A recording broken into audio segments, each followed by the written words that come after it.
what is an annuity and how does it work? So the most important takeaway is to understand that there have been innovations to an annuity accounts. Similar to, let's say, if you were looking at cars and the features of a car in the 1990s versus the features of a car today, it's completely night and day. You have different tech features, you have different performance features, different fuel efficiencies, all those different components. Same sort of concept as with an annuity. So with old-fashioned annuities, an individual would leverage a lump sum dollars, give it to an insurance company, and then the insurance company would produce an income stream for that individual on either a monthly or annual basis to the day that that person passed away. So as an example, if somebody had $100,000 that was just sitting in a cash account, they say, hey, I want to pull out $10,000 per year from this account, we understand that after 10 years, there would be no more money left into that bucket. So this person would have to go back to work after they exhausted all of their monies, or figure out ways to sell whatever other goods, accumulate some other sort of assets, a different route, just to be able to live and receive that $10,000 every year. So what annuities did was, it was the opposite of life insurance that says, I want to make sure that I'm having some sort of longevity insurance, that I'm not going to outlive my monies. So rather than this person going and risking their monies themselves, they wanted to leverage the law of large numbers in insurance companies, take this $100,000, give it to an insurance company, and the insurance company would, in this hypothetical example, produce them $10,000 per year to the day they passed away. So if this person lives for the next 20 years, it would have cost him or her $100,000, and they would have been receiving $10,000 for the next 20 years, where they would have received full payments of $200,000 before they passed away, which sounds great. The downside to this, and really how old-fashioned annuities worked, was basically something known as annuitization. And what occurred was, somebody would give this $100,000 lump sum. Maybe they, part of the contract is they'll receive $10,000 per year until they passed away. They live for 1 year, lives for 2 years. All of a sudden, God forbid, this person passed away. All of the remaining dollars would therefore go back to the insurance company. So it was a gamble that the individual was taking between their mortality rate and the insurance company's actuarial data. So in some situations, an individual would live past that break-even point, and then other situations they would pass away before that break-even point. And then when you're utilizing the law of large numbers with thousands of individuals, it allowed the insurance companies to become very profitable. So individuals didn't necessarily like this, because if you look at the perspective of, I've accumulated $100,000 of my own money, this is something that I've worked hard for to accumulate. Let's say if I start pulling out income because I wanted that peace of mind that I was going to outlive these dollars, and this is why I leveraged an annuity contract. But then after 2 to 3 years, in this example, 2 years, the person passed away. Now $80,000 is not going back to my family. It's going back to the insurance company. So this is why there have been innovations to annuities. And also, this is just talking about the income portion of an annuity. Be mindful that you have annuity contracts that are set up for a growth perspective. Now, it's not going to be the same type of growth that you would receive if you're utilizing investments such as ETFs or mutual funds or different things that have some variable rates of return. There could be certain flexibility issues, or there could be certain cap limitations and growth performance limitations, but that's for the individual that wants to have some sort of consistency on their accounts, some sort of growth on their accounts, and they're not fixated on income. So the first step, whenever you're looking to delve into leveraging an annuity and how to effectively utilize an annuity for your retirement plan, whether that's retirement income planning or just for a growth plan, you have to understand what these components are, and also what are some of the good things about it, what are some of the bad things about it, and what are the common mistakes that we've dealt with on a daily basis with individuals calling into our office and saying, okay, I got set up with this type of annuity. I've been in it for the last 2-3 years, and then when we look at what all the variables are in there, it's a really shitty product. So it's just, you have to be very careful when you do these things. But if you do it the correct way, it could pay dividends. It could be one of the greatest investments you have, or one of the greatest assets you have when it's utilized properly. So with the first bullet point, income. Whenever someone's looking to generate income and they're utilizing an insurance company on an annuity contract, there used to be the old-fashioned way, which is just through annuitization, which I just explained. And there's different forms of annuitization. So you have like single life, you have joint life, you have period certain. So it's very similar to if you conceptualize like a pension plan. So if you understand how a pension plan works, or you ever offered a pension plan through an employer, they'll give you an option when you hit that retirement age, and they say, okay, you could either trigger it as single life income, meaning we'll pay you $10,000 per month for the rest of your life. Or if you want to have a joint life income, it's going to be $7,000 for the rest of yours and your spouse's life. So meaning when one spouse passes away, the remaining spouse will still be receiving the joint income. And when that second spouse passes away, there's nothing that gets left over to beneficiaries. So that's how annuitization ultimately works. And really all annuity contracts have that type of annuitization feature, but that doesn't mean that individuals use that annuitization feature anymore. This is really where what explains like immediate annuities and deferred income related annuities. So you have to be careful with when you're setting those up. What we've noticed is that a more effective route for somebody that's looking to leverage an income play is to utilize income riders. So these are a combination of, it could either be fixed index, or variable. I don't really like leveraging variable annuities just because the cash flows aren't as high as the fixed or the fixed index related hybrid annuities. But ultimately what it's doing is it's giving you flexibility. It's allowing you to conceptualize having your cake and eating it too. So like an example, let's say you had $100,000 that was, sitting with a basic immediate annuity or deferred income annuity that's utilizing annuitization, and this person was triggering single life income. And they said, okay, with an immediate annuity, they're going to allow this person to have $10,000 per year. And this person lives for the first year, lives for the second year, lives for the third year, and then passes away. They would have been paid out $30,000 of income, and the insurance company would have kept $70,000 of that benefit. Also, they would have given up $100,000 to the insurance company, lost all that flexibility to pull all those monies out, and they'd have to, abide by the terms of the contract. And unfortunately, because they pass away too soon, it was beneficial for the insurance company and not beneficial to that individual. When an income rider comes into play, and this is why I say have your cake and eat it too, the same sort of account or the same sort of concept, they would go and leverage a hybrid annuity with an insurance company. The insurance company says, okay, based upon the income rider, we're going to offer you $10,000 every year to the day you pass away. This person lives for the first year, lives for the second year, lives for the third year, passes away. Well, their remaining account value will get left over to beneficiaries. So let's just say if there was no growth into this account and there was just the markets were going down or whatever the reason is, there was no growth in the account, and the remaining account balance was $70,000. This $70,000 would not get left back over to the insurance company. This would get left back over to the person's beneficiaries. So you could set up income riders on a single life. You could set it up on a joint life. Even if it's an IRA that's on an individual's name, there's certain companies and certain accounts that allow, as long as the spouse is the 100% primary beneficiary, they allow them to have joint lifetime income where the income will not stop until the second spouse passes away. So with the income riders, it just gives you more flexibility. And then also, surprisingly, a lot of income riders will produce a higher cash flow than the old-fashioned annuitization-related annuities. So that's why you just want to be very careful with it. But whenever you're looking to leverage this for income, it's just saying, okay, what is your gap with your expenses?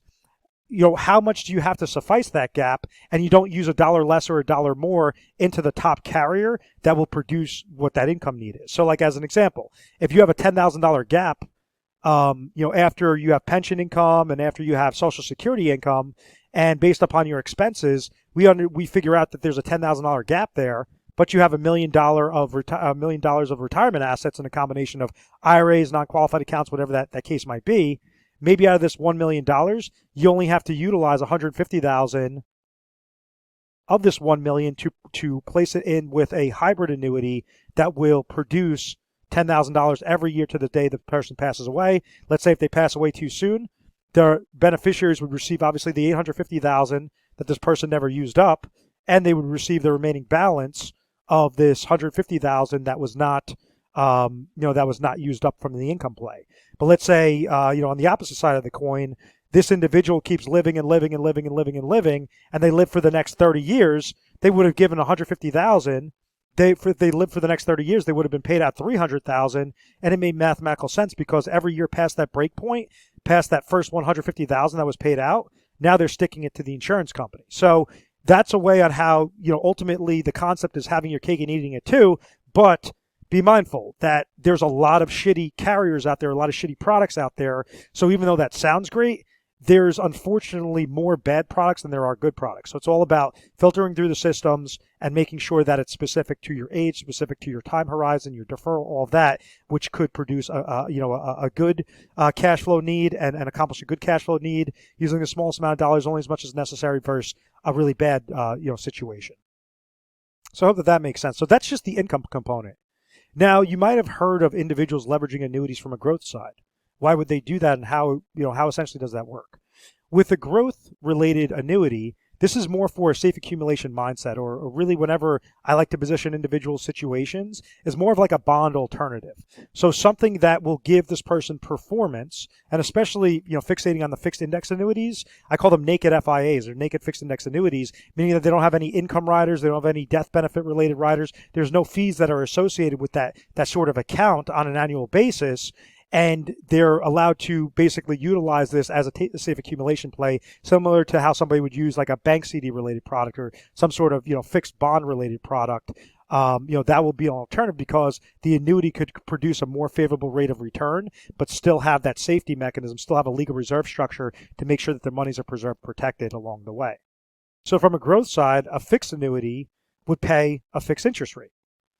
Similar to how a bank CD, let's say a bank CD is paying 1% right now, a fixed annuity may be paying 3%. So usually it's about 2 to 3% higher than what a typical bank CD is paying. With a bank CD, let's say if somebody put $100,000 in there and this was a 5-year bank CD, they understand at the end of the first year, they would have made $100,000. They would have made $1,000. Next year, $1,000. Next year, $1,000. After 5 years, this person would have received interest payments of $5,000. With the fixed annuity, their gain is going to be, and it really depends upon how you set this up correctly, because there's a lot of smoke and mirrors that the insurance companies like to play with this. But let's just say if you had a pure 3% fixed annuity for every year for the next 5 years, the account balance after the first year, as long as this person didn't take any money, would be $103,000. The next year, it's going to be 3% of $103,000, which is $106,090. The next year, it's 3% of this number. So you could leverage the power of compound interest. And really, from a tax deferral standpoint, it could make mathematical sense to utilize it that way. But you have to be careful with, whether or not the interest rates are really low. If you feel as if interest rates are going to go higher, you don't want to lock up into too long of a term, based upon what the current interest rate environment is really leading toward. When it comes to a fixed index annuity, it's a very similar concept to a fixed annuity, except for every year, they're either going to receive an interest rate based upon the market performance or a 0% rate of return. So it's not guaranteed that you're going to receive that full, in this example, 3% interest every single year, but it's going to more perform based upon how well the market index that's linked to it performs. So like, let's say if you had a 5-year fixed index annuity, a naked fixed index annuity with a 10% cap, this is just a hypothetical example, and let's just say that the market gains 20% the first year, then loses 40% the second year, then gains 5% the third year, then loses 7% the fourth year, and then gains 11% the fifth year. What exactly happened with this sort of credit? Well, after the first year, let's say this person puts in $100,000. After the first year, there was a gain of 20% from the index, but because the cap limit was at 10%, this account balance would grow to $110,000. The next year, the index lost 40%. That stays preserved, protected. So it usually will get credited on every 1 year, every 2 year point to point. Depends upon the carrier, depends upon the type of product. So let's say there was a minus 40%. So then the 110,000 is going to remain exactly preserved for that year too. The next year it increased by 5%. So now it's going to be 5% of this $110,000 marker, which would increase the value to $115,500. Because remember, it's compound interest. The next year is minus 7, so then this is going to stay at $115,500, and then the next year went up to 11%, which if you have the cap at 10, well then it's going to gain 10% of this, $115,500 number, which will therefore equate to $127,050. So in this example, yes, there was no gains whenever the market was going down, but it was preserved and protected because it was set up in a properly structured, fixed index annuity. So there are some really good benefits of it, but once again, there's a lot of crap out there, and unfortunately, you have majority of the carriers do offer a lot of crap, and it's just all about making sure you're cherry picking, and each month could be entirely different. You could have sometimes that carrier, XYZ is the top for 3 months going on strong, and then all of a sudden there's a change in rates and they go to 10th place or 20th place, and then you have company ABC that is now the top echelon. So it really depends upon when you're looking to set these up on how to do it effectively. The next component talks about a variable annuity. I personally don't like variable annuities. Sometimes you could utilize no-load variable annuities where they don't have additional fees like additional income riders and all of that, and sometimes that's good on a tax allocation strategy. But with typical variable annuities, and especially like hybrid variable annuities, there are enormous amount of fees in there. So like what I mean by that, or kind of what I could help you guys conceptualize is, think of a duck boat. A duck boat is one of those boats that could drive on land, but then it could also go into the water. It doesn't make a very good car, and it also doesn't make a very good boat. That's kind of how a variable annuity works. It doesn't make a very good investment, and it doesn't make a very good income-related product. So that's really a variable annuity it's a hybrid variable annuity, so a variable annuity with an income rider. And what I mean by that is you could have very expensive sub-account fees in there. You got a very expensive insurance-related costs like mortality and expense-related fees, income rider fees, death benefit-related fees. There are a lot of bells and whistles in there, and you have a couple hundred pages of a prospectus that does delve into what exactly those charges are, but it's like watching paint dry on a wall. Unless you're well versed into seeing exactly what you're looking for, you're going to probably go to sleep before you could actually find, what the, what it is, the actual charges that'll really expose how shitty of a type of account that variable annuity really is. So I hope that all this portion makes sense. Now, the problems with these types of accounts is, first off, if you're trying to get set up for an income, with an income-related annuity, when income is nowhere near what's going to be beneficial for your situation. So like I see this a lot with the hybrid-related annuities. If somebody would go place their money in a hybrid annuity with an income rider, they're thinking they're getting a 10% rate of return that's guaranteed on their money, and all of a sudden they realize that, no, that's only if this is nothing more than a calculation account that's just calculating how much lifetime income that they could receive if they execute an income rider. So it's not the actual true value on their dollars, on their monies. So they would have been better suited with a naked fixed index annuity as an example, or a fixed index annuity, or a fixed annuity, or just, regular mutual funds or ETFs or different investments, than getting set up with this, kind of bait and switch, this smoke and mirrors type concept of a hybrid annuity when it was not valuable for their situation. So first, the first thing to distinguish is saying, okay, do I want to use an insurance company and leverage an annuity account? Do I want to use this for income, or do I want to use it for growth? If you want to use it for income, you could have 10 different carriers or 10 different products that are maximized for that income play, versus if you want to use it for growth, you could have 10 entirely different carriers or products that are maximized for that growth-related play. So common mistakes that I see is somebody trying to do a jack-of-all-trades type product to say, oh, I want to have a little bit of income, but then I also want to have a little bit of growth. Usually how these accounts are set up is these insurance companies will pump a lot of money towards making sure that they're maximizing either the income play or they're maximizing the growth play. So that's why you only want to separate it, as per what your need is. If somebody has $200,000 and they say, I'm not really sure, I want to have a little bit of income, but I want to have some growth, that might make sense to say, okay, we'll throw $100,000 into a max income related account. And then you have the other 100,000 is going with another carrier, another product for a max growth related account to still give them that peace of mind with safety. So you just have to be careful when you're navigating through these things.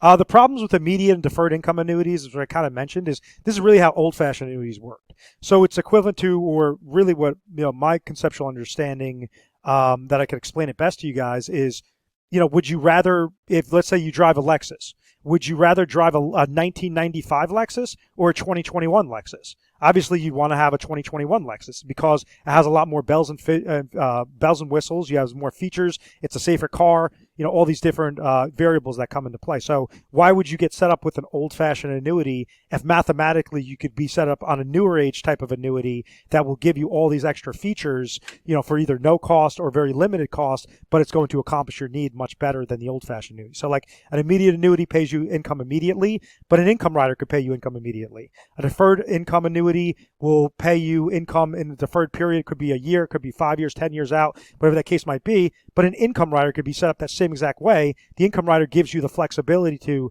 ultimately have your cake and eat it too. So that's why I think that immediate annuities, deferred income annuities, I think there's large problems with it. Now, there are instances where there's certain states that have restrictions on some of the hybrid related products, or they just don't have really good hybrid related products, where it makes sense to utilize an immediate or deferred income annuity for that person that needs the cash flow. They need it either now or they need it in a couple of years, and that cash flow is just so much larger than how something that could get generated through an income rider works. The next portion talks about fixed. Well, if you're trying to really grow your accounts and grow your monies, first off, you want to make sure you're not in a long-term fixed annuity. And then other problems that occur is you might see something like, okay, they're going to give you a 5% rate of return on your fixed annuity. It's going to be for a 5-year product. But after the first year, they're going to drop this rate down to 1%. So it would have been better off to be into a 3% fixed annuity that was paying 3% every year for these next 5 years, where you're ultimately getting, a 15% rate of return, as opposed to getting a 5, 6, 7, 8, 9% rate of return. With something like this, it was a bait and switch. It was a smoke and mirrors approach that this insurance company was trying to do to get somebody in the door and then not allow them to leave. I know that you hear me speak highly of the fixed index annuities or the naked fixed index annuities, but be mindful that this is probably where the largest manipulation takes place. You have majority of carriers that could have very low cap limits, very low participation rates with how these get set up, and then also very long contracts. So like as an example, somebody could get, suckered into a 15-year fixed indexed annuity that is basically they can't fully remove all their monies until after 15 years, and they might have a cap rate of 1%, meaning that, yes, if the market goes up, they're going to receive a gain into their account, and if the market goes down, they're going to receive a 0% floor into their account. But if the cap is at 1%, well, that means if the market, let's say their index gains 20%, they're only going to get a 1% rate of return. So I've seen this time and time again where it's just, atrocious, and it completely destroys portfolios and gives a lot of individuals a bad taste in their mouth. So that's why it's all about cherry picking and see, okay, which carrier is the best one right now to make sure that you're getting locked into those terms, getting grandfathered into those terms, where you might have something that'll have like an uncapped with 100% participation rate, meaning that whatever the index gains, that's where you're going to gain on the upside. But if the index goes down, you're going to be, have a floor of 0%. So it just allows you to have better favorability on the actual growth of this sort of account. So really, when utilizing this the proper way, it's for that individual that says, I want to have some sort of consistency with the rate of return, but I'm terrified of the market. I'm terrified of having any sort of downside, risk to my account. And then that's where, this is typically most favorable. But once again, you have to be very, very careful when utilizing that technique. This is why I always recommend that you give us a call, and we could help you figure out which route would be the best way to go for a portion of those dollars that you want to make sure are preserved, protected, and at least getting a decent rate of return.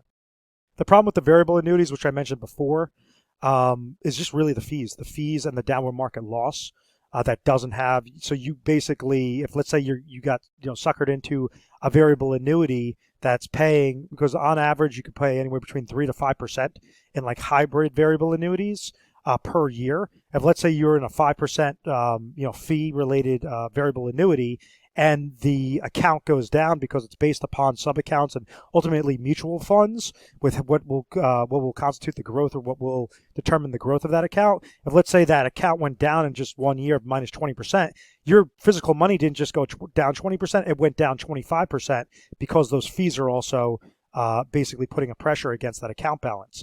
If let's say your account goes up by 3%, well, your account didn't actually go up, or the actual rate of return off the sub-accounts came up at positive 3%, you did not actually receive that full 3% gain. You would have still lost 2% because the fee was so high of 5%. So that's where I've seen nightmare scenarios. Sometimes it makes sense to do like a 1035 exchange or do a replacement for those types of accounts, and then sometimes it doesn't. Sometimes it just you have to basically just sit in there until that surrender schedule is down far enough where it makes mathematical sense to make that replacement, to make that move, and put you in a better position. So you just want to be very careful before you're setting it up. But if you do unfortunately fall victim to one of these common mistakes with the annuities, there are ways on how to get out of them. You just want to be very careful with when you're doing replacements and when you are pulling monies out of these types of accounts. The hybrid annuities is really just a fixed index or variable annuity, and you're utilizing it through a type of income rider or a type of death benefit rider that's associated in there. You could go, sometimes it makes sense to go with a hybrid annuity that the income rider, there's a fee for that for that income rider feature. Some annuities have no fees for that income rider feature, so they're already built in, but they might have certain terminology, certain stipulations saying, okay, you have to stay within this account for the next 10 years before you could actually use the income rider feature. So somebody and this actually happened with one of my clients, they contacted me after the fact, but they got set up with an advisor that put them into a 10-year restricted income-related annuity or income hybrid-related annuity, and this person was in their late 60s. So they wanted to try to trigger income within the next couple of years because they were retiring in those next couple of years, and now they have to wait until their late 70s before they could actually use the income rider feature. So that's where you just want to be very careful with it, as opposed to somebody that might, let's say, is in their 40s, where in 10 years, they're not going to retire anyway. So by the time they're in their 60s, that was a perfect type of solution for their situation. So it's just really about, matching it up and molding it to the individual situation, the growth side, and really what their goals, what's most important to them, and what to accomplish. So how can you effectively utilize annuities for a specific situation, making sure that you're using the smallest amount of dollars and only as much as necessary to accomplish your specific, your specific needs, your specific goals? So let's say if I have, an individual that's age 60 and they're looking to retire at age 65, well, we understand that their point A is age 60, their point B is age 65. So how to make sure that you're creating a proper structure from point A to point B and then from point B until DOD, date of death. This person has expenses of $80,000 per year. They want to retire at age 65 where they're going to be able to collect $40,000 of Social Security income, $30,000 of pension income. So that tells us that they're already going to be at $70,000 of some sort of guaranteed cash flow, but their need is $80,000 per year. They have assets accumulated of about $1 million between a combination of IRA and non-qualified accounts. And they want to say, okay, well, why would I ever use an annuity, or how can I effectively use an annuity in this example? And let's say they're very risk averse, so we do like a risk tolerance with them, and we're trying to figure out what their appetite for risk is or what their risk capacity is. And we realize that they're very conservative. They're absolutely terrified of the market. Well, how can we be effective with this situation? This is something that, just to kind of graze the surface off of our trademark process known as the retirement diet plan. But the D for diet stands for distribution planning. So first we look underneath the hood, say, do they have a distribution need that has not been sufficed? Yes. They have $10,000 gap right here.